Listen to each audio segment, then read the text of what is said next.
I gotta say, between Way of Wade,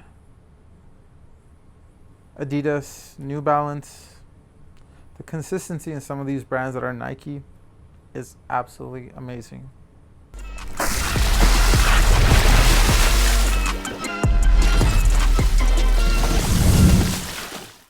What's up guys, Vinny here with Sneaker Tweaker and welcome back to another video. Today we have the first impressions review on the New Balance Kawhi IV. Now, before we start this video, I do want to say that if you do love content like this and you do want to support our channel and help keep the content coming, please go ahead and like this video, comment, and then also subscribe and hit that notification bell so you don't miss the next video or the one after that. Your support is going to help us produce more content and then keep the channel alive. So we would greatly appreciate if you can do all of that. Without further ado, back to the video. Again, this is the New Balance Kawhi IV, and honestly, just from an initial try on, New Balance is absolutely going crazy. They have the fresh one BBV2 this year that is one of my favorite shoes of the year so far, and these feel like they're going to be right there with it. Not to mention that the two-way V5 has not been released yet, and the two-way V2, the V3, and the V4 are all some of the best performers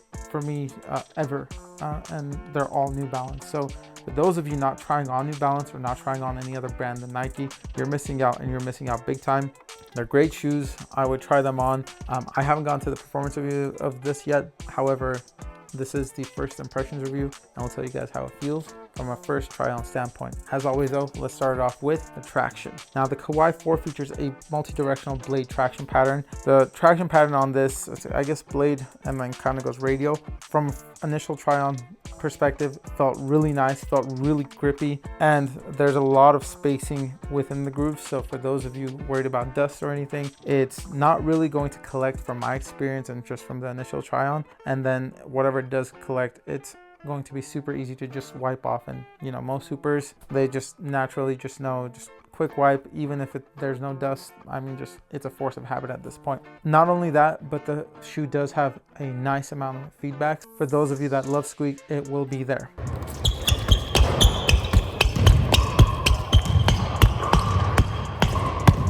As for durability, I would not recommend taking these outdoors whatsoever. The grooves are deep, but the rubber is extremely pliable. So it's not something that I would say take outdoors because it's not going to last. As for the cushion, these do feature, just like the two-way V3 and previous Kawhis, but I would say more like the two-way V3, a full-length fuel cell midsole, and they do feel, or the midsole feels super nice, super comfortable. It's not going to be like the fresh one BBV2 that's just maximum cushion as far as New Balance goes, but with this one, you are getting a good amount of cushion, you're getting great core feel, and then also the impact protection is there.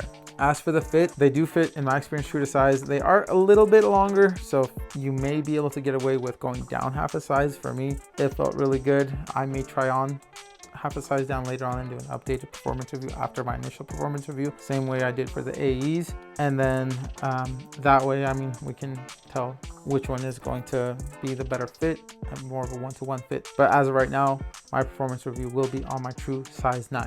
Materials and the support, the New Balance Kawhi IV, I was going to say 2way V4. The New Balance Kawhi IV does feature a mainly textile upper, and then you do have the fuse overlays, and then you do have a nice TPU heel counter. It's pretty beefy. The shoe in itself is super nice, super supportive. You do also have, and then one of the biggest support features that I really like is the Energy Arc, which is a carbon fiber midfoot plate, and that's going to really help as far as torsional rigidity. I mean, this thing will not twist, and as far as just like, you can't really, there's not really too much forefoot flex either. So honestly, I don't mind that because it really helps with energy return, but also with torsional rigidity and just overall support. This shoe, I feel like, is going to be another top performer, and honestly the best Kawhi release so far. Previous 3, I wasn't a huge fan of. The 3 wasn't, I guess, terrible, but it really wasn't one of my favorite shoes of the year. The 4s, however, feel like are taking a different turn. New Balance is absolutely killing it. And then Way of Wade, obviously, in their own right. You do also have Adidas, which just came out guns blazing. Puma also, I'm excited for the Stewie 2, or not the Stewie 3. So all of these shoes, all these brands are coming up with different types of shoes that are extremely, extremely well performers, and they're not $200.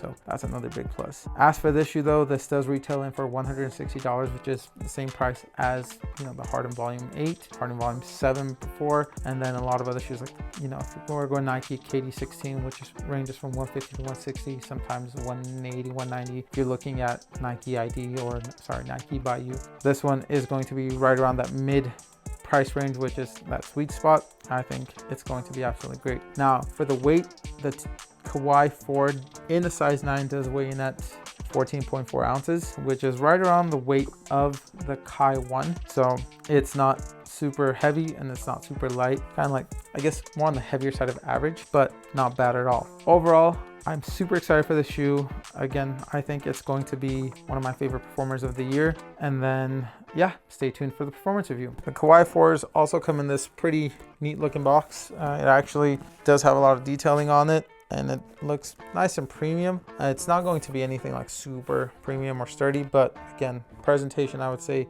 is a lot better than your generic New Balance box, which all the team shoes do have that generic red box. This one is better presentation. Now, a lot of people also ask us where we get our basketball socks from. The answer is from Amazon. They come in a pack of 3 that costs just as much as one pair of Nike Elite socks. The ones we have are these 2 muted colors, which the white one and the black one, and they are quarter length. So if you guys like quarter length, they have them available in that, but they also have them in the high top version. Like I said, they come in a pack of 3 that costs just as much as the Nike Elites, and these are pretty much the same thing, but without the Nike branding. They're cushioned, they're ventilated, and they're amazing socks, and they last a long time. If you guys do want a pair, hit the link in our description down below and go grab yourselves a pack. Not a pair, grab yourselves a pack. If you guys have played in the Kawhi 4s already, let us know your experience down below. If there are any other shoes you guys would like me to review, comment down below. For more content like this, please like, subscribe, and follow.